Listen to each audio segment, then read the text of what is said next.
A Anvisa, na sua finalidade institucional, traz aí a questão da proteção da saúde da população e a promoção por meio do controle sanitário. E aí a gente se depara com problemas complexos e a gente precisa de soluções inovadoras.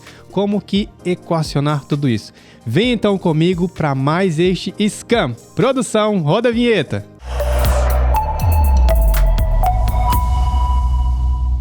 Fala você, meu MZ, eu sou o Lucas e você está no Protonection, seu hub analítico, seu hub regulatório.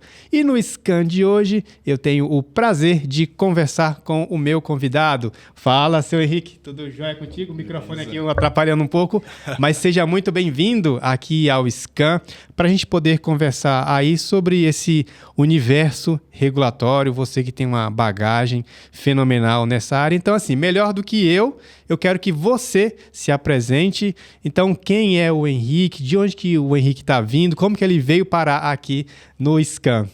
Não, inicialmente eu vim parar por um convite muito generoso da sua parte, né, de me trazer, me proporcionar essa oportunidade de falar sobre alguns temas, né, que são muito importantes para a sociedade, que são temas trabalhados pela Anvisa, né? Eu sou farmacêutico, né, já trabalho na Anvisa há mais de uma década e na minha atuação profissional passei desde a área de registro, pós-registro de medicamentos e agora atualmente numa área que envolve as construções normativas. Ou seja, como que são desenvolvidas as normas, né? Porque apesar de a sociedade ter contato com a norma apenas pela publicação do Diário Oficial da União, apenas por uma RDC já pronta, mas tem toda uma construção, tem todo um racional, né, um procedimento que é estabelecido para se chegar àquela norma. Ou seja, a norma ela não surge apenas pela cabeça de alguém na agência. Hoje vou publicar um RDC sobre... Isso, não é isso. Inclusive, recomendação internacional, OCDE, tem aí pactos internacionais entre Brasil e Estados Unidos, de que as normas os temas precisam ser analisados antes de se tornarem normas. E o mais curioso, né, porque tem aquela ideia de que a administração pública ela é muito burocrática, né? Que ela está ali só para emperrar o desenvolvimento, atrapalhar o empreendedorismo, não, e pelo contrário. Uma norma bem estruturada, ela estimula o desenvolvimento, ela traz segurança jurídica para a sociedade, ela traz segurança jurídica para o empresário que queira investir no Brasil. Por isso que é uma preocupação da OCDE, que representa os países ricos, né?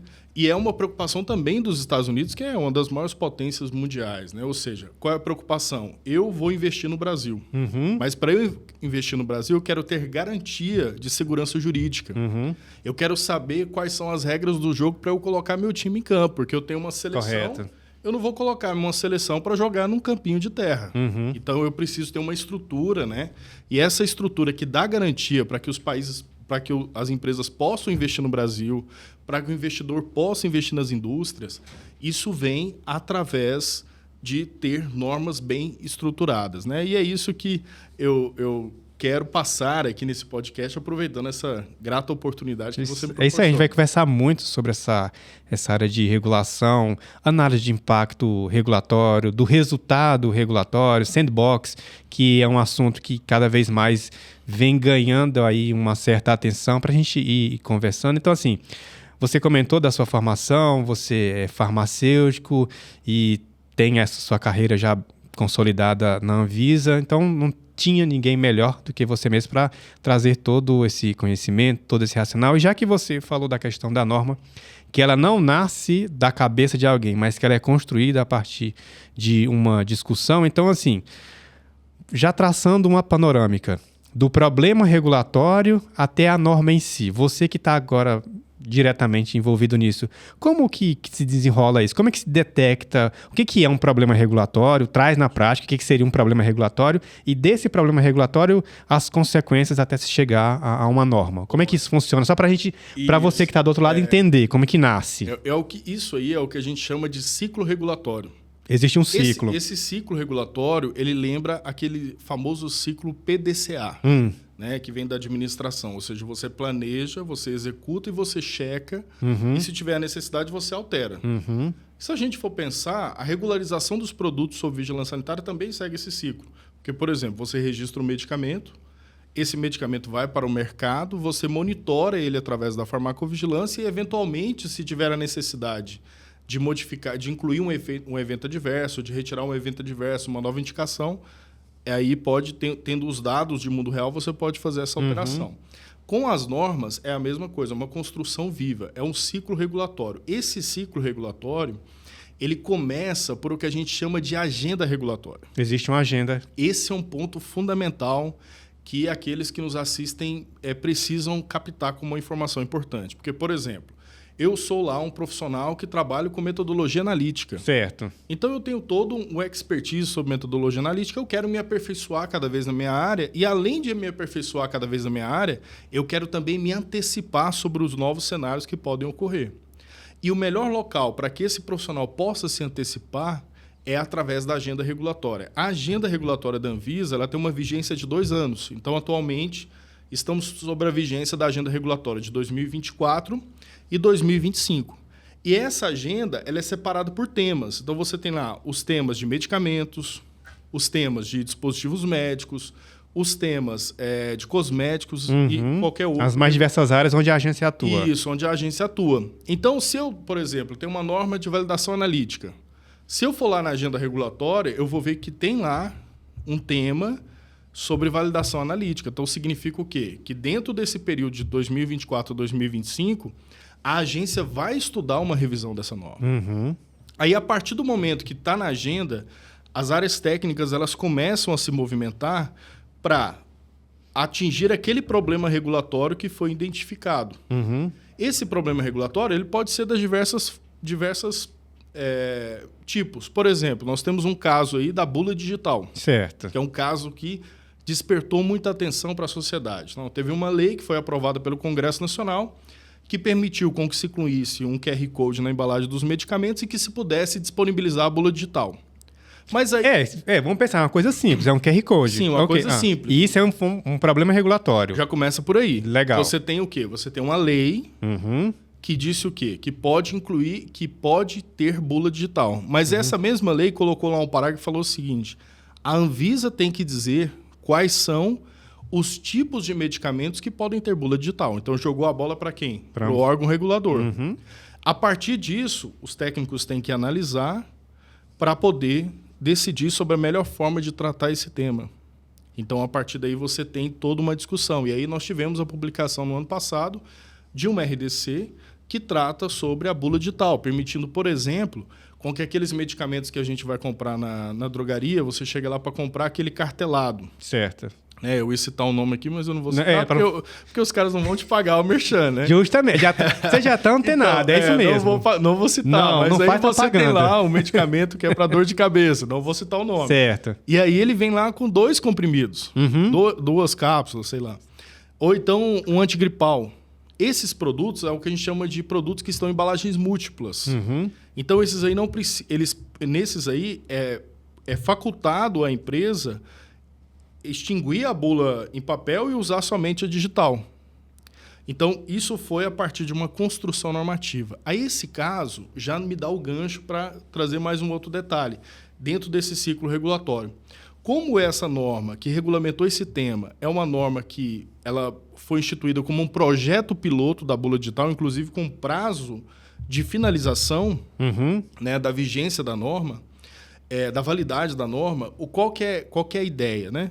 É que a Anvisa faça uma avaliação do resultado regulatório para saber se, quando essa norma chegar ao final do seu prazo de eficácia, de validade, se a Anvisa deve retornar ao padrão anterior, somente bula em papel, ou se a Anvisa pode, inclusive, ampliar para outros tipos de medicamentos que não contemplados nesse momento. Mas isso vem a partir do quê? De uma avaliação do resultado regulatório. Então, quando eu estou construindo a norma, eu faço uma análise do impacto regulatório, ou seja, eu tento prospectar como que será o efeito daquela norma no mercado. É o AIR. O AIR, tá. Depois que a norma está publicada, eu posso realizar a avaliação do resultado regulatório, que a gente chama de avaliação ex post. Depois que a norma já está no mercado. E aí serve para vários fins essa avaliação ex post. Desde verificar se a norma não está, por exemplo, aumentando o custo para as empresas, custo econômico. Às vezes a empresa teve que, a partir de uma determinada norma, mandar mais documentos para a Anvisa, aí teve que contratar mais gente para o setor de assuntos regulatórios. E aqueles documentos que estão mandando, não necessariamente eles estão mitigando o risco do produto. Então, tudo isso é avaliado dentro desse conceito. Então, essa construção normativa ela é fundamental para que a Anvisa consiga atingir o seu objetivo institucional, a sua missão institucional, que é, no final das contas, regular o risco dos produtos e serviços que impactam direta e indiretamente com a saúde. E no caso dessa análise de impacto regulatório, é um questionário que se preenche, é uma folha, o que ele é assim na prática? Ótima pergunta, né? Porque a sociedade tem essa dúvida, os profissionais têm essa dúvida. O que é isso? É um checklist? Não, é bem mais. Né? É um documento que, primeiro que ele é público. É público. Está no site da Anvisa. Você acessa o site da Anvisa, tem lá uma nova ferramenta agora, que foi inclusive uma ferramenta inovadora que a Anvisa instituiu, que chama Anvisa Legis. Anvisa Legis. Aí lá você encontra as análises do impacto regulatório. Você clica lá, análise do impacto regulatório, e vai no ano. Eu quero saber as análises do impacto regulatório publicadas pela Anvisa em 2024. Tem lá a relação. Se você abrir uma delas, por exemplo, uma que teve em 2024 de grande intensidade, produtos de degradação. Você vai encontrar um documento muito bem estruturado. É um estudo aprofundado. Então, não é somente um checklist. É um estudo que envolve buscar evidências, envolve mapear benchmark nacional e internacional sobre alguns temas, principalmente internacional. É um estudo que envolve entender se o problema regulatório de fato existe, porque às vezes parece que é um problema regulatório, mas não é um problema regulatório. É um estudo que envolve traçar várias alternativas regulatórias. Então, por exemplo, você falou aí do produto de degradação. Então, é basicamente dizer, não, permanece, fica como está. Fica como está. Ou tem uma solução normativa, tem uma solução... É basicamente isso, então. E você sempre tem que partir de uma solução não normativa. A primeira ideia que se tem quando você começa a construir uma norma é de não ter norma. De não intervir. De deixar o mercado agir. Mas em determinados momentos, por causa do risco sanitário, como por exemplo o caso dos produtos de degradação, não tem como não ter norma. E aí você tem que estabelecer qual é o problema, o que você quer atacar nessa construção normativa. Tivemos também, por exemplo, o ano passado, de análise de impacto regulatório sobre a norma de medicamentos de referência. Análise de impacto regulatório muito bem elaborada pela área técnica também, que fez todo esse estudo, benchmark internacional, diferentes alternativas, e no fim escolhe-se uma alternativa e a partir daquela alternativa elabora-se a norma. Inclusive, a área técnica ela pode submeter a análise do impacto regulatório para uma avaliação da sociedade. É a chamada de tomada pública de subsídios, que é o que está acontecendo, que aconteceu com a análise de impacto regulatório do sandbox regulatório. Ou seja, a sociedade vai ler aquele documento e vai se manifestar sobre os termos daquele documento. E aí a área técnica, eventualmente, pode fazer alterações no estudo, incluir novas informações antes de submeter para aprovação da diretoria colegiada da Anvisa. Então, na verdade, Henrique, pelo que você está me contando, quando tem ali a DICOL, né, que é a reunião da diretoria colegiada, e chega na promulgação, na assinatura de um RDC, na verdade, teve um caminho longo, um caminho prévio. Então, de alguns casos que a gente já falou aqui, da questão das bulas digitais, produtos de degradação, os medicamentos de referência. Então, assim, até chegar nessa RDC tem uma longa discussão e que também não é restrita à Anvisa, tem todo esse diálogo com os atores envolvidos. É importantíssimo. Porque se tem um impacto econômico... Isso, tudo, você tem que analisar. A participação dos atores envolvidos ela é fundamental para que a norma seja bem construída, porque somente a Anvisa, somente o seu corpo técnico não é capaz de avaliar todo o problema regulatório. O problema regulatório ele tem que ser avaliado em conjunto com os atores afetados. Então, as indústrias, dependendo do segmento, os serviços de saúde. Então, todos eles precisam ter essa participação para que a norma, ela de fato consiga, né, representar aquilo que o mercado que eu digo é aquilo que o tema a ser regulado precisa de uma boa regulação. E aí, só aproveitando esse gancho, a gente tem que fazer um paralelo nessa atuação da Anvisa com a atuação, por exemplo, do Congresso Nacional, que elabora as leis. Né? Lá no Congresso Nacional, a gente observa, né, que tem uma série de discussões, você tem diversos segmentos ali participando, ou seja, você tem a participação dos atores afetados. A agência reguladora, ela recebeu de uma lei aprovada pelo Congresso Nacional, que foi a lei que instituiu a Anvisa, a Lei 9782 de 1999, recebeu do legislador essa atribuição de produzir normas. Então, ela tem que ter um cuidado extra, porque não tem assim um deputado, um senador, não tem uma representação pública participando da elaboração dessa norma. Então, não pode ser somente o que a gente chama de tecnocracia, não pode ser somente o olhar técnico. Tem que envolver também os diversos segmentos da sociedade. E, no caso, você trouxe a questão a gente está falando aí de análise de impacto regulatório, análise do resultado do que foi produzido, né? Esse acompanhamento que a Anvisa foi fazer. Então, pelo que eu estou percebendo, na questão da análise do impacto regulatório é uma consequência reativa. Então, há um problema instalado, um problema regulatório, então, em reação, vai se dar uma resposta. E aí pode ser proativo também. Pode ser proativo. Não necessariamente precisa ter um problema instalado. Quando a gente fala de um problema regulatório, não necessariamente, vamos dizer assim, é algo que esteja já afetando a população. Então, pode ser algo que entende-se que há necessidade de regulamentar determinado tema por vários fatores. Né? Então, não necessariamente é algo somente reativo. Tá. Pode ser uma ação proativa. Proativa também. Isso. Que aí você falou da questão do sandbox, que isso é um termo tá recente, né? Tá recente na discussão. Então, nesse contexto aí de análise de impacto regulatório e o que é o sandbox? O que ele, nessas ciências regulatórias, o que ele vem trazer de novidade? Então? O sandbox regulatório é um ponto assim, que tem crescido muito o debate sobre ele. De onde surgiu essa questão do sandbox regulatório? Surgiu principalmente daqueles experimentos de TI, aquela coisa de você afastar regras para conseguir realizar um experimento sobre um determinado tema. Então, a melhor analogia para se entender o que é o sandbox regulatório é tipo aquelas caixas de areia onde as crianças brincam. Então, é um local protegido, sob controle, em que as crianças podem ali desenvolver várias atividades.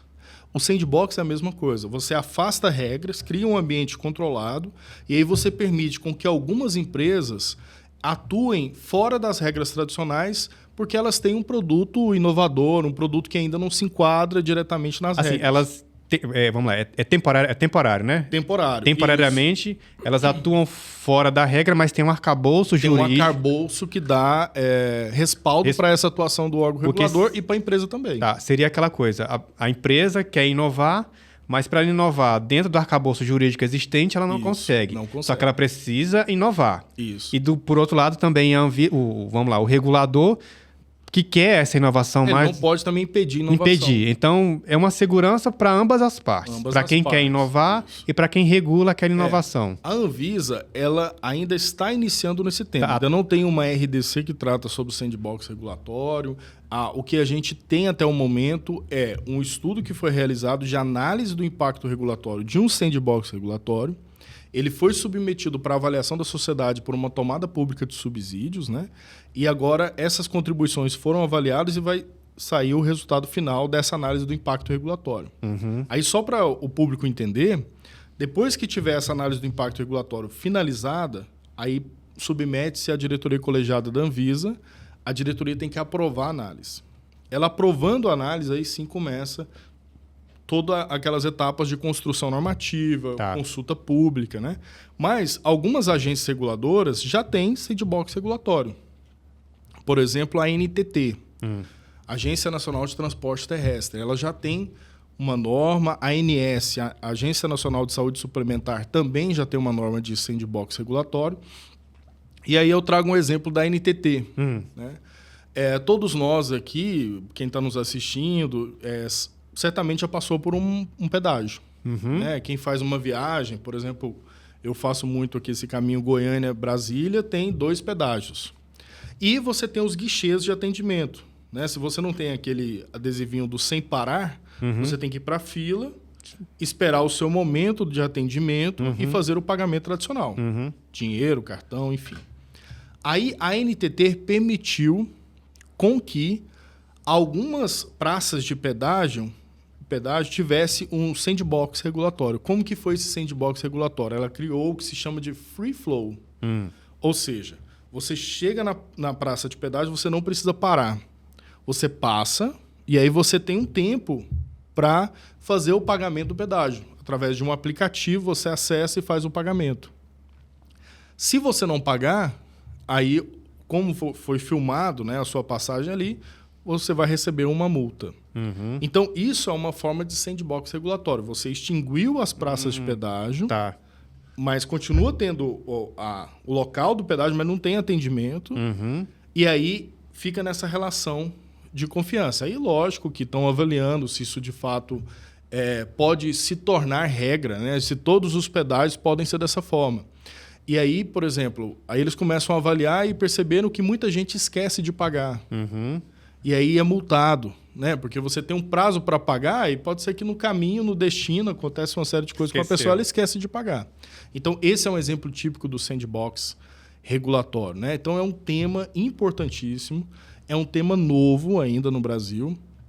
Poucas agências reguladoras instituíram e a Anvisa está trabalhando também na regulamentação desse tema. Então, na verdade, só para também traduzir para você que está aí do outro lado, não é algo da Anvisa, mas dentro vou amplificar aqui para as ciências regulatórias, a gente encontra o sandbox, como você já trouxe, em outras agências aqui do Brasil. Então, tem essa iniciativa para que...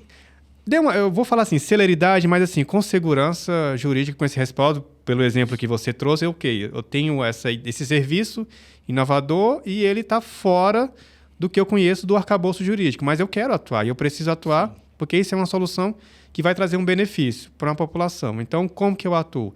E aí, por tudo que você foi trazendo, a gente também pode levar essa mesma experiência aí que você trouxe dos pedágios para a questão da medicação, de um serviço que vai ser oferecido. Vários formatos podem acontecer, né? Aí, o único agravante que a gente tem que considerar no caso da Anvisa, diferentemente de outras agências reguladoras, é a questão do risco sanitário. Né? Então, por exemplo, certos produtos não dá para flexibilizar, porque você tem um risco agregado à própria substância, né? Um risco agregado ao próprio produto. Então, não vai ser em todos os casos que será possível aplicar, né, o sandbox regulatório quando ele estiver regulamentado. E aí, nesses problemas regulatórios, como você falou, então tem tanto esse comportamento. Tem situações que vai acontecer uma reatividade, uma reação a um problema, bem como uma proatividade nas mais... Porque assim, vamos trazer aqui para o nicho risco sanitário. Tem muita coisa que a gente não conhece. Assim, tem nem ideia. Não tem nem ideia do que vai acontecer. E, claro, a gente vai ter sempre que ter essa segurança jurídica. Vou pegar exemplos recentes, as medicações, até pelo advento a pandemia que passou, o que de avanço tecnológico a gente não teve, e assim, como que se imaginaria isso há algum tempo atrás? E não se tem como prever 5, 10 anos, o que vai ter de tecnologia para, no caso, a Anvisa, a gente vai regulamentar, por exemplo. Então, são ferramentas que são necessárias, aí, uma análise de impacto regulatório, um sandbox, para ter realmente... aliar, né? Para ter uma norma. Uma norma. Precisa ter uma RDC. Para, no caso, ter sempre a inovação não parar e, por outro lado, também o arcabouço jurídico para todo mundo ter o acesso a essa saúde de qualidade. Saúde eu estou falando porque eu estou restringindo aqui a questão da Anvisa, mas pelos exemplos que você trouxe, o bem-estar geral. Bem-estar geral, né? Então, eu vi numa reportagem que tem uma discussão sobre sandbox de planos de saúde. Eu não me aprofundei no tema, mas observem que isso é uma coisa que vai começar a fazer parte, de fato, da vida da população. Né? Então, é um tema que quem trabalha com assuntos regulatórios tem que entender certas nuances, certos termos que facilita. E aí, aproveitando, eu faço até um convite para as pessoas que nos assistem a visitar o site da Anvisa. O site da Anvisa tem muita informação importante. Lá no Anvisa Labs, por exemplo, você encontra bibliotecas temáticas. Por exemplo, eu trabalho com medicamentos, com metodologia analítica de medicamentos. Eu posso ir lá na biblioteca temática de medicamentos, acesso à parte que fala de metodologia analítica e eu tenho todas as RDCs, todas as instruções normativas que tratam do tema. E é até melhor do que você procurar no Google, por exemplo, e achar um RDC desatualizado. Muito grande. Já aconteceu comigo, de buscar uma RDC e falar, não, isso aqui não faz sentido, isso não existe mais. Agora, pelo site da Anvisa, pelo Anvisa LES, você tem a certeza de estar... O que está vigente, o que revogou. Um tema que está vigente, com uma norma que está compilada, ou seja, que se eventualmente ela passou por alterações depois de publicado, vai estar lá as alterações. O Anvisa LEGES é uma ferramenta poderosíssima para quem atua com os temas da Anvisa, para quem precisa conhecer as legislações da Anvisa. E como que o profissional acessa o Anvisa LEGES, né? Você acessa a Anvisa LEGES, Lucas, e aí quando você acessa o Anvisa LEGES lá, você tem uma página inicial que está escrito assim, ó, Anvisa LEGES, portal de legislação da Anvisa. Aqui tudo começa. Se você rolar a página aqui, para a parte inferior da tela, você vai observar que tem normas regulatórias da Anvisa, bibliotecas temáticas, guias, participação social, abertura de processo, análise de impacto regulatório, extrato do DOU, ou seja, as publicações do Diário Oficial da União ficam aqui, tanto de regularização de produtos quanto de novas normas, né? E aí vamos aqui fazer uma simulação da busca por uma norma. Primeira coisa, ele pergunta o número do ato. Então vamos pesquisar aqui... A 753, por exemplo. 753. Então eu coloco 753, não preciso colocar ano. Não preciso. Aí eu vou no outro quadradinho do lado, no outro retângulo, e seleciono RDC, porque é uma RDC que eu estou buscando. Então eu coloco lá resolução, não vai estar escrito RDC, vai estar escrito resolução da diretoria colegiada, acessei e eu coloco em pesquisar. Ao clicar em pesquisar, vai abrir a norma, aí tudo que tiver, todas as normas que tiverem com o número 753 vai aparecer. Então, às vezes, você tem que selecionar o ano, né? Mas, nesse caso, só temos uma norma 753 de 2022, que é a RDC. Primeira informação que eu vejo aqui, vigente. Então, já me dá segurança. Eu sei que eu estou trabalhando com uma norma que, de fato, está vigente, né? Cliquei. Quando eu clico nessa norma, o que eu encontro aqui? Eu encontro a possibilidade de copiar o link da norma, a possibilidade de extrair essa norma como PDF e eu posso visualizar a norma. Posso descer aqui, visualizar e eu observo também que a norma está compilada. O que significa isso? Qualquer alteração que essa norma passou vai estar previsto. Então eu estou vendo aqui que teve alguns trechos da RDC 753 que foram revogadas por uma RDC posterior, a 948 de 2024. E eu encontro a redação anterior. Antes de ser revogado, como que era? Basta eu clicar aqui, aí ele vai trazer para mim informação de como que era antes de ser revogado. Então veja que é muito poderosa essa ferramenta. E aí quando eu vou aqui no canto superior da tela, eu encontro assim, ó, ver mais detalhes. Tem um retângulo escrito ver mais detalhes. Cliquei nesse retângulo. Ao clicar nesse retângulo, eu acho mais informações sobre a norma. Aí eu já começo a entrar no contexto normativo. Eu encontro, por exemplo, qual o DOU que foi publicada essa norma. Eu encontro o número do processo SEI na Anvisa, que tem as informações sobre a construção da norma. Eu encontro aqui o tema na agenda regulatória. Então, por exemplo, essa norma, ela fez parte... Você vai conseguir rastrear. Ela fez parte da agenda 2021-2023. Era o tema 8.30. Tá vendo que está tudo organizado? E aí eu encontro também o histórico, né? Eu encontro o histórico aqui, por exemplo, de qual norma essa norma revogou. Aqui eu vejo que ela revogou quem? A 200. Eu posso acessar o texto da 200 e, dentre outras informações que eu encontro aqui dentro, aí eu tenho aqui, por exemplo, consulta pública, o termo de abertura do processo, instruções normativas relacionadas, tudo isso a gente encontra no Anvisa LEGES. Então, é de fato uma ferramenta muito eficiente que a Anvisa coloca à disposição da sociedade. Eu vou deixar a descrição na legenda aqui desse vídeo para que você também possa pesquisar o assunto aí do seu interesse, a norma que você está buscando, e aí seguir o passo a passo que o Henrique trouxe aqui para a gente, e para que todos aí, cada vez mais, a gente vá tendo acesso a essas ferramentas e ferramentas atualizadas. Henrique, você comentou da questão da bula de... voltam lá na questão do impacto regulatório. Alguns exemplos, a questão das bulas digitais, dos medicamentos, referência. Outros casos que você pode citar, recentes também que eu acompanho, por exemplo, a questão da pesquisa clínica ou cannabis, por exemplo. Da sua experiência aí, o que você acompanhou com relação nessa discussão desses dois temas em específico? Esses dois temas que você traz, eles são, vamos dizer assim, temas quentes, né, para quem atua no mercado farmacêutico, que é a norma de pesquisa clínica, que passou por uma análise de impacto regulatório muito robusta, que eu convido aqueles que nos assistem a acessar o site da Anvisa, encontrar essa análise de impacto regulatório, centenas de páginas, acho que mais de 100 páginas, um estudo muito bem feito pela área técnica, que mostra todo o racional, todo justificando por que foi necessário a construção daquela norma, né? E a norma, a análise de impacto regulatório também nos produtos de cannabis. Nós temos a RDC 327 de 2019, que é a norma que criou essa categoria, né, produtos de cannabis, que tem cara de medicamentos, mas não é medicamento. Né? Então, ele é uma autorização sanitária em que a empresa ela tem que, depois que ela conquista essa autorização sanitária, ela tem 5 anos para comercializar o produto, isso é o que está na RDC hoje. Depois que passam esses 5 anos, para ela continuar comercializando o produto, ela tem que enquadrar ele, ou seja, registrar ele, seja como fitoterápico, seja como medicamento específico, ou então como produto sintético. Medicamento sintético também é possível, né? Então, ela precisa passar por esse crivo regulatório posteriormente. E a nova norma, houve a necessidade de revisar essa norma. Então, a área técnica fez uma análise de impacto regulatório brilhante, né? Vale a pena conhecer, muito bem feito, muito bem construída essa análise de impacto, justificando, né, por que há necessidade de fazer algumas alterações, e tem lá a justificativa do problema regulatório escolhido. Então, são estudos, né, que são muito completos e que vale a pena aqueles que nos assistem, que têm interesse em entender melhor esse contexto regulatório, acessar. Então, assim, qual a dica que eu passo, né?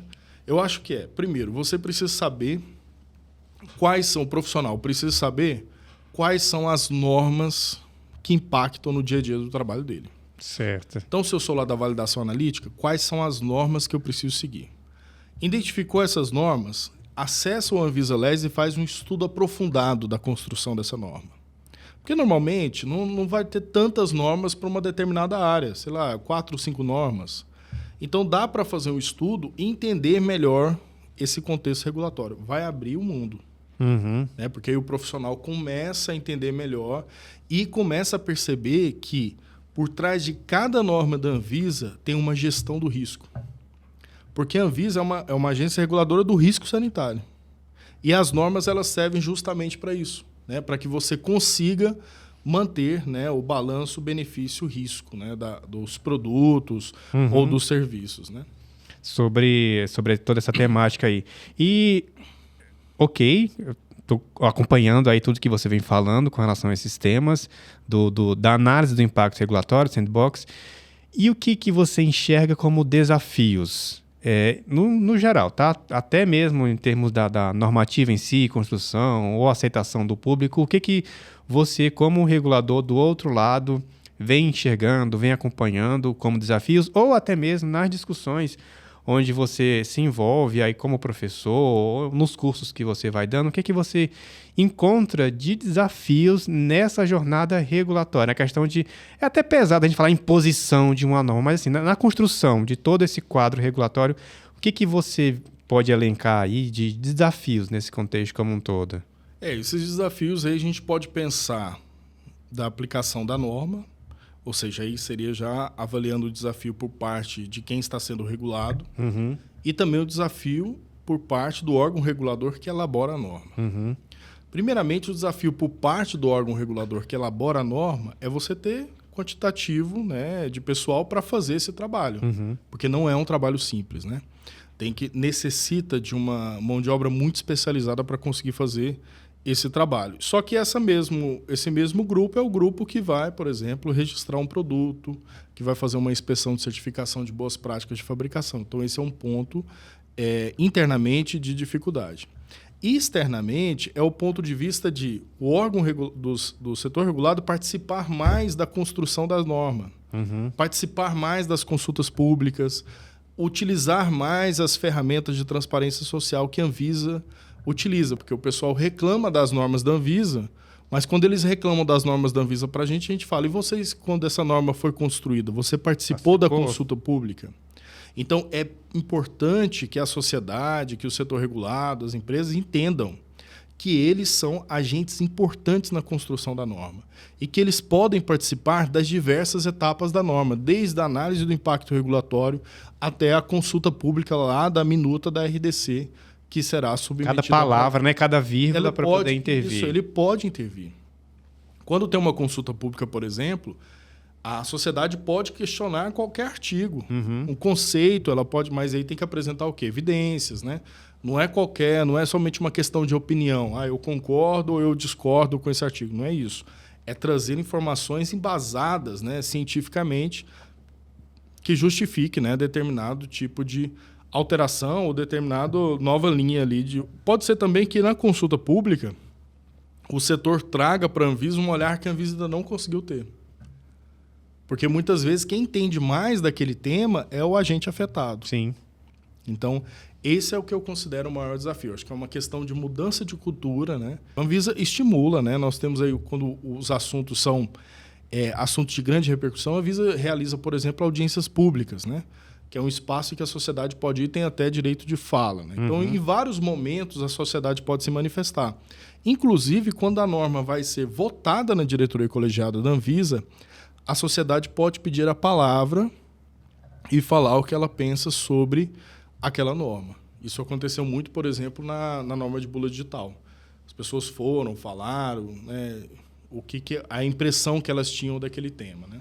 Então, esse processo de criação da norma não é algo isolado, não é algo restrito aí à Anvisa com o seu corpo técnico. Então, tem esse convite para a população também, afinal de contas, vai ser a parte interessada, né?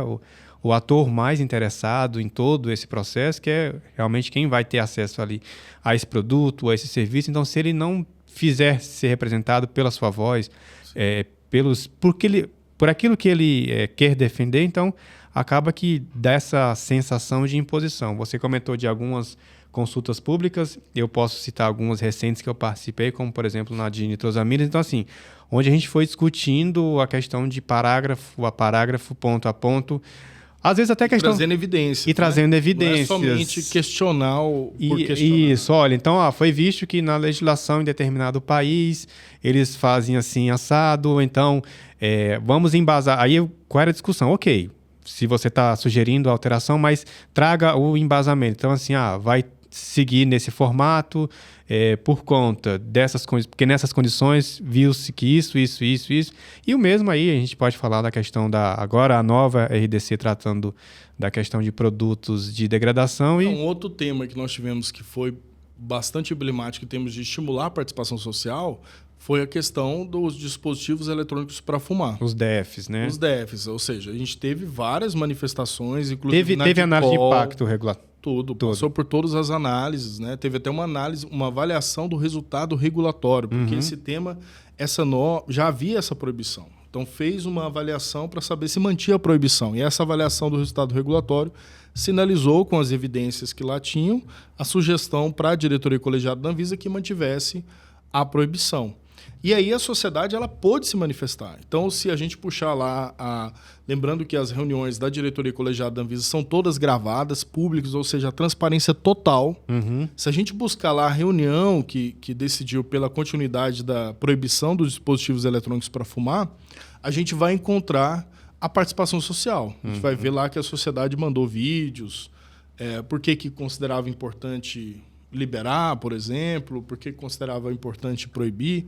Ou seja, há sim um grande debate sobre as normas, né? A sociedade às vezes não fica sabendo, né? Porque isso é uma coisa que acontece no órgão sanitário e nem sempre repercute na mídia, mas há sim uma preocupação muito grande da agência reguladora quanto à participação social. Então não há uma imposição. Essa questão de dizer que há uma burocracia excessiva. A Anvisa só quer saber de proibir. Isso, que a Anvisa só quer proibir. Não, tem uma construção, uma justificativa. Se você buscar o porquê daquela proibição, você vai conseguir entender melhor quais são os motivos, né?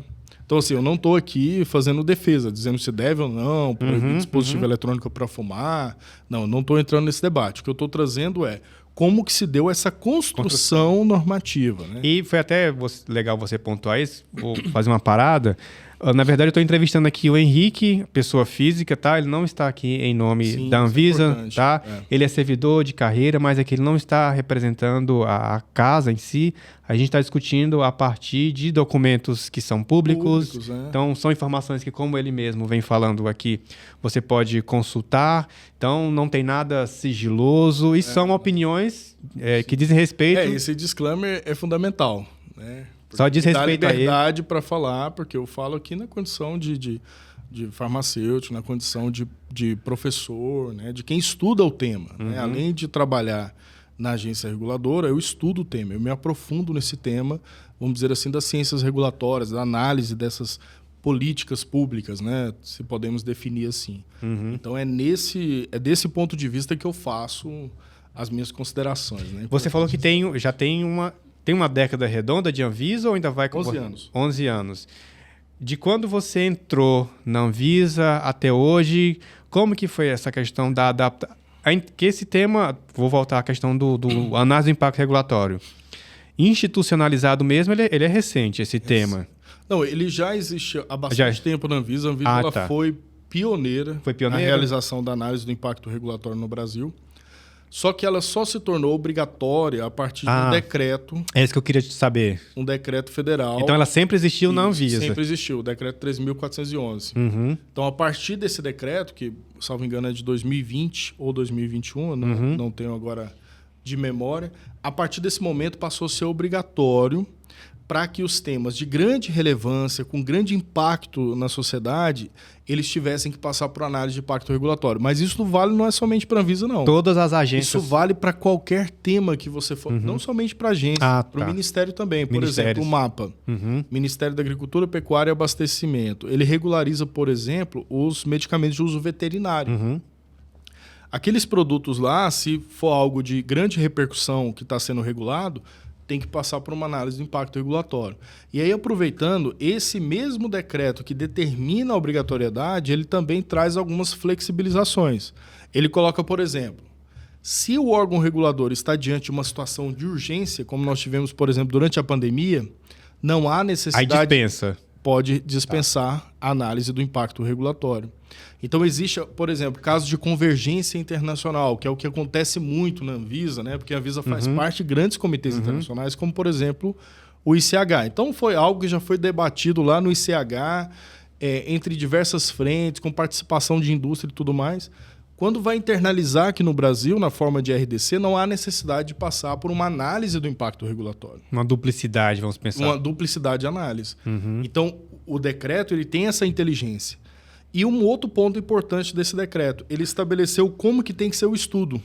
Quais são o que compõe o que compõe o estudo. Por exemplo, ele fala, tem que ter análise do problema regulatório, tem que ter análise das alternativas se mantém regulatórias. Isso. Então, ele já traz esse formato, né? Ele já delimita como que tem que ser.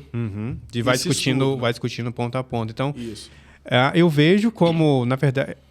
É um desafio, tá? Tanto para os reguladores quanto regulados, porque é uma forma de adaptação, querendo ou não. Porque toda vez que a gente está se debruçando sobre algo que não vamos pensar um problema, se antecipar em um problema regulatório ou se debruçar em um problema que já existe, é um desafio.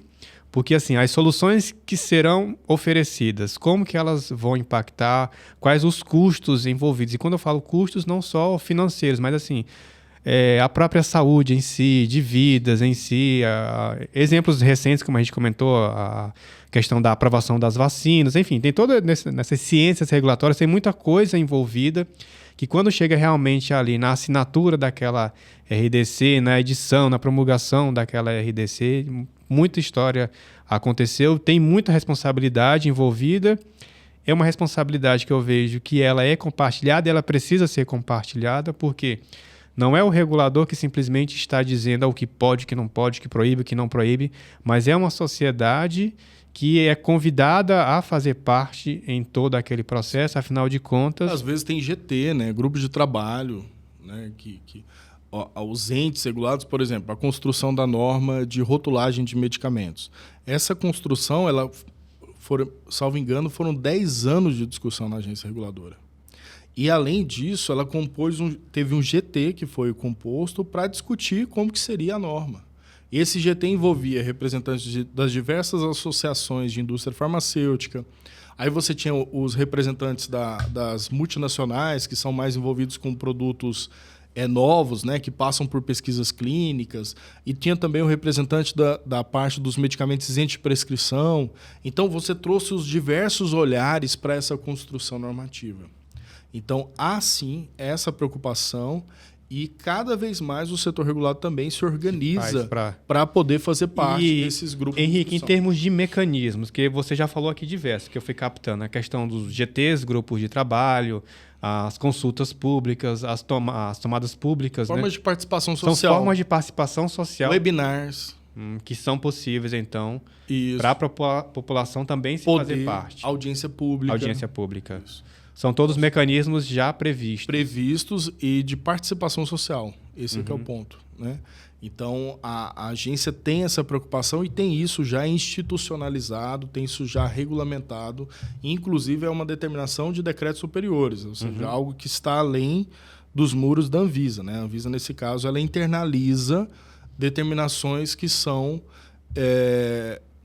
de decretos do governo federal como um todo. Mas é importante dizer que a Anvisa, mesmo antes de haver essas obrigações, ela já realizava essas participações sociais. Então, a Anvisa foi pioneira nessa questão, por exemplo, da análise do impacto regulatório, dentre outras melhorias regulatórias, vamos dizer assim. E, Henrique, vamos lá. Tem muitos problemas regulatórios, a gente já veio discutindo bastante, vão nascer, que a gente também não faz ideia desses problemas. Como que você vem se preparar, assim, além da questão do estudo, enfim, eu acredito que tem os treinamentos internos na Anvisa, mas como que se dá essa discussão também entre vocês, reguladores, ou como você, pessoalmente, na questão dos seus estudos, de estar preparado para esses problemas que você nem sabe que vão existir, por exemplo? Como é que você, para ter seu comportamento, seja reativo ou proativo, enfim, quais são ferramentas que você tem aí ao seu lado para ajudar você como regulador e para quem está assistindo a gente que está do outro lado, que é um regulado, por exemplo, como se preparar ou se antecipar, se é que é possível fazer isso? Sim, é possível. A Anvisa, ela tem o que quem lida com a Anvisa já utilizou, que é o chamado Fale Conosco, né? Que é quando você entra em contato com a Anvisa e fala de um determinado tema. Aquela participação social, ela é uma forma de captar como que está sendo a tendência de aplicabilidade de uma determinada norma. E também é uma forma de captar problemas que começam a ocorrer e que ainda não foram imaginados. Então, essa estruturação desses dados, a organização dessas informações é a forma com que se usa, né, para poder se antecipar aos cenários e também para conseguir sanar aí dificuldades de aplicação da norma. Vamos dizer assim, algum recall lá, uma questão. E também o contato, né, com os entes representantes do setor regulado. São importantíssimos. Então, eu não vou citar o nome aqui das associações que representam as indústrias, mas eles fazem um serviço interessantíssimo, de alto nível, trazendo muitas vezes grandes evidências para as discussões da Anvisa, antecipando os cenários, né? Então, essa parceria ela é importante existir também. Porque há alguns que pensam que tem que ter como se fosse um cabo de guerra. O Estado de um lado e o setor regulado de outro. Mas o que a gente percebe na prática da atividade regulatória é que, pelo contrário, não deve ser um cabo de guerra, deve ser uma arena de aproximação para que esses grupos, dentro dos segmentos e dos interesses que eles representam, buscar pontos de convergência com foco no interesse social.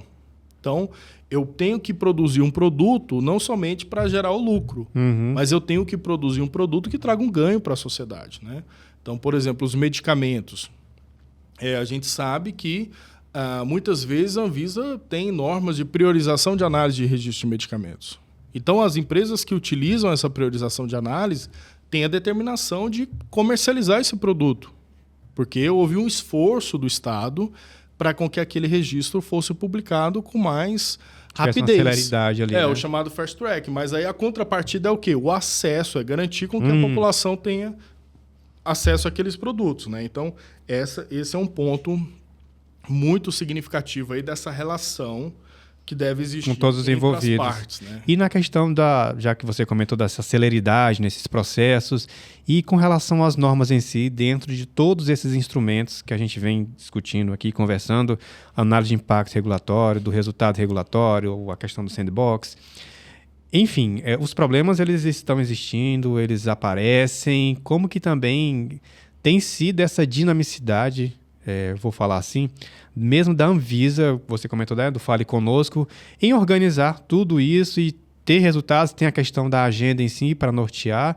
que é uma outra, é importante também deixar claro aqui, existe uma agenda para direcionar, porque também se chegar problema regulatório a todo instante e ter que ter uma resposta para tudo, acaba que a agência não vai conseguir ter uma prioridade. Não vai ter uma prioridade. Essa agência ela é monitorada, é importante dizer isso também. Se você acessar lá no site da Anvisa hoje, a agenda regulatória, você vai saber daqueles temas que estão previstos na agenda, como que está a situação desse tema. Está falando aqui que vai revisar a norma de validação analítica de medicamentos. Mas e aí, já fez a IR? Já fez consulta pública? Vai ter consulta pública? Não vai ter? Então, isso aí você consegue medir lá pelo site da Anvisa, tem um painel que divulga, né, essa informação para a sociedade. Ou seja, a transparência está o tempo todo presente. E quando vai construir a agenda regulatória, há a possibilidade da sociedade participar também. De falar assim, não, esse tema aí que vocês querem discutir não interessa para a sociedade. Ou então fala, não, está faltando aí nessa agenda regulatória determinado tema. E também pode colocar, pode inserir. Incluir temas, né? A Anvisa, ela, dentro do guarda-chuva, tem a parte de medicamentos, os alimentos, enfim, cosméticos. Saneantes. Você tem algum setor específico que você está atuando atualmente? Ou, assim, ao longo da sua carreira na Anvisa que você eu atuei mais em tal. Ou acaba que você tem uma experiência... Sim. Inicialmente, na minha carreira na Anvisa, eu atuei principalmente na parte de regularização de medicamentos. Registro e pós-registro de medicamentos. Foi a área que inicialmente eu atuei. Atuei nessa área por mais de 7 anos. E aí, nos últimos anos, eu tenho atuado numa área que é uma área transversal, que cuida da melhoria regulatória da Anvisa. E aí, nessa área, faz todo esse trabalho, análise do impacto regulatório, conduz, né, com as áreas técnicas a avaliação do resultado regulatório, as consultas públicas, audiência pública. Então, isso passa por essa área chamada de melhoria regulatória. Então, pela transversalidade, acaba que você não... Agora, e aí esse é o ponto. Nessa nova área, como ela é uma área transversal, eu passei a ter contato com todos os tipos de produtos regulados pela Anvisa. Então, eu passei a ter contato com as normas e com os assuntos de cosméticos, de saneantes, de farmacovigilância, de cosmetovigilância. Então, isso acabou que me auxiliou bastante a ampliar o meu leque, né, de conhecimento, né, por parte da Anvisa e não ficar somente focado num determinado tema, né? Então, isso, do meu ponto de vista profissional, eu gostei bastante dessa nova forma de atuação, por ser uma forma de atuação mais transversal, né? São várias frentes, né? E até mesmo pela própria Anvisa em si, são vários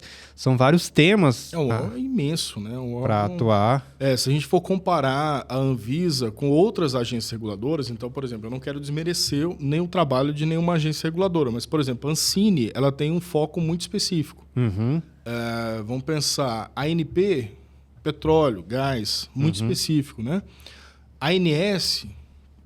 planos de saúde, é um nicho específico. Todos são importantes dentro das suas áreas de atuação, porque todos são mercados que têm falhas de mercado e que precisam de regulação. Essa regulação. Mas a Anvisa, ela tem um leque muito grande, porque na criação da Anvisa, na lei que criou a Anvisa, colocou o quê? Que é para qualquer produto que lida direto ou indiretamente com a saúde humana e também serviços que lidam direto ou indiretamente com a saúde humana. E aí, se a gente for lá na lei de criação da Anvisa, a gente vai ver que o legislador teve o cuidado de dizer quais são os produtos a serem regulados. Só que ele deixou lá uma brecha que ele coloca lá, outros produtos que venham a surgir e que tenham relação direta ou indireta Também com... se resguardou, né? Ou seja, ele se resguardou. Foi Se a inteligência do legislador. Eu não sei o que vai ser de problema. Eu não tenho noção do que, sei lá, vai aparecer uma inteligência artificial aí que vai ter relação direta ou indireta com a saúde humana, e aí alguém vai ter que olhar isso, não vai poder ser um produto liberado. Assim. Então, ele teve esse cuidado. E isso auxiliou a Anvisa, por exemplo, a regulamentar temas como os produtos de cannabis. Então, foi a partir disso, dessa abertura que a legislação dá, né, que a Anvisa pode regulamentar temas diversos que vão surgindo aí para a sociedade. Né? E que vão ajudando nessa caminhada, nessa construção, melhores produtos, melhores serviços, o acesso também à população. Porque também não adianta liberar um registro de medicações diversas, mas que a população está precisando de uma determinada população. Sim. Então, assim, é realmente essa arena que você comentou, de todos ali, de mãos dadas, conversando, para que a medicação certa, para o público correto, o público adequado, e aí tem a questão que a gente poderia discutir, mas vou deixar para um próximo episódio, a questão da saúde pública em si, falar aqui do SUS, do Sistema Único de Saúde. Um impacto imenso, né? Que por exemplo, de produtos que entram no mercado no Sistema Único de Saúde. O medicamento, por exemplo, eu acho que a gente tem um tempinho só... Não, tranquilo. Só para colocar esse aqui contexto... Aqui o convidado é que manda. Só para colocar esse contexto, é porque é o seguinte, por exemplo, para medicamentos, é importante que quem nos assiste possa avaliar o que significa um medicamento dentro de uma determinada rede. O que eu estou querendo dizer? Quando uma empresa vai regularizar, vamos imaginar que a empresa vai regularizar um novo produto biológico, um produto de terapia avançada, que é o que tem de mais tecnológico hoje, né? Ela vai apresentar os estudos clínicos, as evidências, isso vai levar um tempo para ela conseguir ter essas evidências. Vai ter uma análise técnica, ela vai receber o registro do produto. Depois que ela receber o registro, ela somente vai poder comercializar esse produto se ela tiver a precificação, que é feita pela CMED, que é uma Câmara de Regulação do Mercado de Medicamentos. Aí, depois que ela tem a precificação, se ela for vender esse produto para o SUS, para o Sistema Único de Saúde, para que o Estado possa comprar esse medicamento, passa por uma outra avaliação, que é uma avaliação feita pelo Ministério da Saúde, pela Conitec, Comissão Nacional de Incorporação de Tecnologia em Saúde. Olha o tamanho disso. E a complexidade. A complexidade. Então, pensa, por exemplo, o setor regulatório que tem que atuar em todas essas frentes. Então, o profissional ele tem que entender, olhar o medicamento como um todo. E não somente ali focado numa determinada parte, mas ele tem que entender, esse medicamento aqui, ele é um medicamento para tratar uma doença rara, ele vai ser comprado pelo Sistema Único de Saúde, mas para isso ele tem que ser aprovado pela Conitec. Então, ele consegue, assim, entender, né? Ou seja, vamos dizer assim, a saga regulatória ela não se encerra com a atuação da Anvisa. Depois da Anvisa ainda tem outros... algumas etapas que... E essa decisão da Conitec ela vai respaldar também os planos de saúde. No sentido de eles pagarem por aquele produto, aquele medicamento que o segurado do plano de saúde tenha direito. Né? Bom...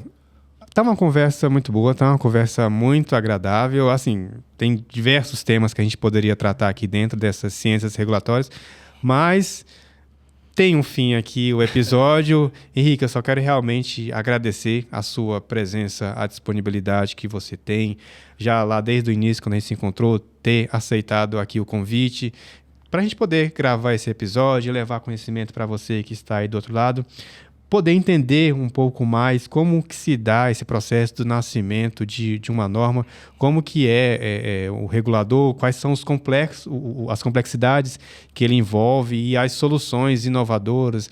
Nós discutimos aqui a questão de análise de impacto regulatório, sandbox, tema mais do que atual.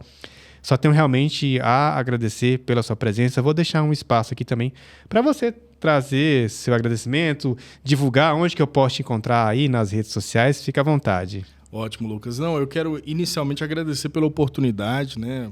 Participo do podcast que eu admiro bastante o seu trabalho. Tenho visto alguns episódios, vi o quanto são informativos, né? Quando você pega temas complexos e consegue traduzir esses temas de uma forma com que o profissional iniciante ele consiga entender temas muito complexos, né?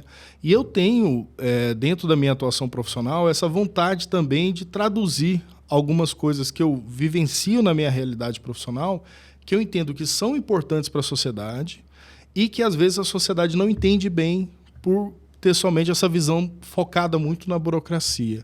Então eu faço questão de vir explicar e dizer o que é uma RDC, o que é uma análise de impacto regulatório, o que é uma consulta pública, porque eu acredito muito que essas ferramentas elas servem para que a gente consiga ter uma regulação mais eficiente e consiga dar mais segurança jurídica para que as empresas e também garantir não somente a segurança jurídica para o investidor, mas garantir também a segurança sanitária para o paciente, que é o grande foco da Anvisa, que, como eu disse, a Anvisa ela faz uma regulação que é do risco sanitário. Então, eu agradeço a oportunidade da participação, estou à disposição para novas gravações. É isso aí. E aí, quem quiser tirar alguma dúvida, depois coloca lá o meu LinkedIn. Tá bom. Pode acessar, né, ou pelo Instagram também. Eu estou disponível aí para novos diálogos. É isso aí. Muito obrigado, então, pela sua presença.